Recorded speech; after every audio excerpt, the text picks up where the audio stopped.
কাদের মাঝে আপনি প্রচার করবেন? আগে আবু জাহাল দরকার নাই।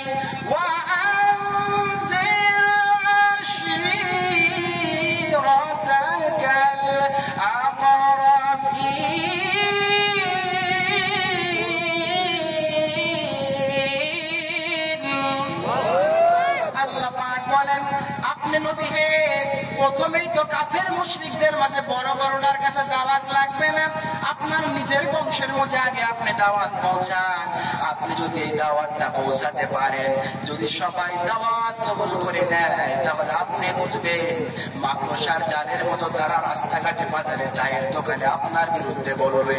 তারা লোকালয়ে নয়, মানুষের প্রকাশ্যে আপনার কিবত করবে, প্রকাশ্যে আপনাকে অহংকারী বলবে, প্রকাশ্যে আপনার বংশ তুলে গালি দিবে, আপনার বাপ মা তুলে গালি দিবে। নবীকে তাদের কথায় আসে যায় না, আপনি স্পষ্ট বলে দেন যদিও তারা দল ক্ষমতা, যদিও তারা বড় বড় নেতা, যদিও তাদের সম্পদ আছে, যদিও তাদের টাকা পয়সা আছে, তারা পুরো মক্কাকে আবরণ করে নিয়েছে, যা তাদের কথায় মক্কা চলে। নবীকে আপনি ভয় পাবেন না, তাদের বড় বড় কথা, বড় বড় টাকার গরম, বড় বড় তলোয়ারের গরম, তারা বড় বড় যে নেতা আছে এদের যে চক্রান্ত করেন, নবীকে এই চক্রান্ত তো বিশাল কোন চক্রান্ত নয়, এটা আমি আপনাকে নাজিল করলাম, আমি আপনাকে জানিয়ে দিলাম, এইটা হলো আনকাবুত তথা মাকড়সার জালের মতো। সুবহানাল্লাহ বলবেন না?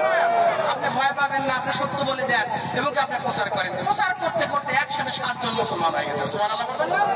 এটা কালকে আপনাকে বলেছিলাম, 7 জন মুসলমান হয়ে গেল।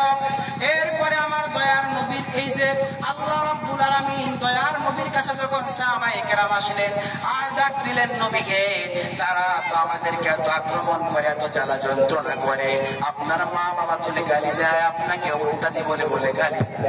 ও নবী গো, আপনি বলে দেন তারা যদিও গালি দেয়, আপনি বলেন না নবীকে আমরা কি শুধু মারি খেয়ে যাবো নাকি? আমাদের কি কোনো কথা থাকবে না, কোনো অভিযোগ থাকবে না? আমার নবীর কাছে আল্লাহ পাক এবার ওহী প্রেরণ করলেন, ডাক দিয়া বলে, হাবিব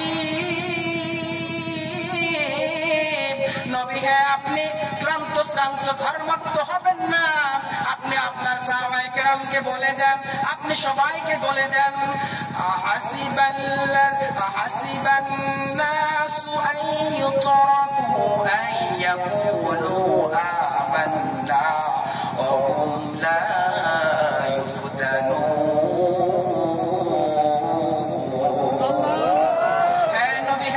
বলে দেন তারা ঈমান আনবে আর তারা বলে মনে করবে আমরা সফল হয়ে গেছে, এমনটা না। ও নবী গো,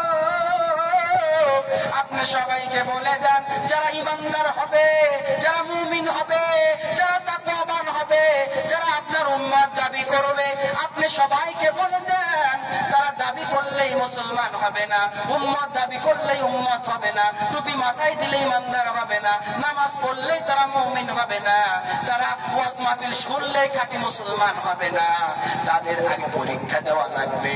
আর এই পরীক্ষাটা আল্লাহ পাক এখন নিয়েছেন রে খাপ্পা, তুমি চাপিয়ে পড়ো দ্বীন ইসলামের জন্য। এরকম আল্লাহর রাসূলের প্রত্যেকটা কথা হযরত খুবাইব চাপিয়ে পড়লেন। খুবাইবকে বেঈমানেরা এবার শিকলবন্দি করলো, 2 হাতকে 2 পাশে লাগিয়ে দিল, 2 হাতকে যখন পেরেক মারা হলো, তার 2 পাকে যখন পেরেক মারা হলো, এবার বলা হলো, রে খুবাইব তুমি বলে দাও, খুবাইব রে তোমাকে মাফ করে দিব যদি একটা বারের জন্য তুমি মুহাম্মদকে তুলে তুলে গালি দাও, তাহলে অতীতের সব জীবনের গুনাহ তোমার মাফ করা হবে, অপরাধগুলো ক্ষমা করা হবে, তোমাদেরকে আমাদের দলে নিব, মুহাম্মদকে একটা গালি দিয়ে দাও। নাউজুবিল্লাহ বলবেন না? খুবাইব কি গালি দিছে নাকি? আর একটু জোরে গান। খুবাইবকে বলা হলো, খুবাইব বলো মুহাম্মদ অহংকারী। আসলে কি মুহাম্মদ অহংকারী ছিল? আরে মুহাম্মদ তো এমন কথা বলেছে, নিজের ধর্মের 12টা বেজে গেছে। আবু জাহেল একদিন উকবাকে ডাক দিয়ে কয়, মুহাম্মদ যে কোরআনের দাওয়াত দেয়, এই দাওয়াত তো আমাদের বাপ-দাদার ধর্মকে ডুবাইয়া দিচ্ছে, আমাদের নাক কানগুলো গলায় গেছে, কারণ আমরা অপমানিত হচ্ছি, লাঞ্ছিত হচ্ছি, বঞ্চিত হচ্ছি, আমরা কোথায় যাব রে? মুহাম্মদকে থামাও, থামাও, কে আছো?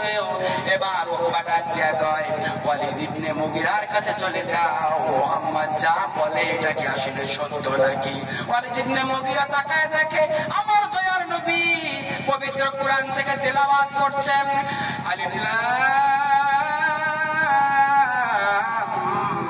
মিম হাসিবান নাসু আন ইউতরাকু আন ইয়াকুলু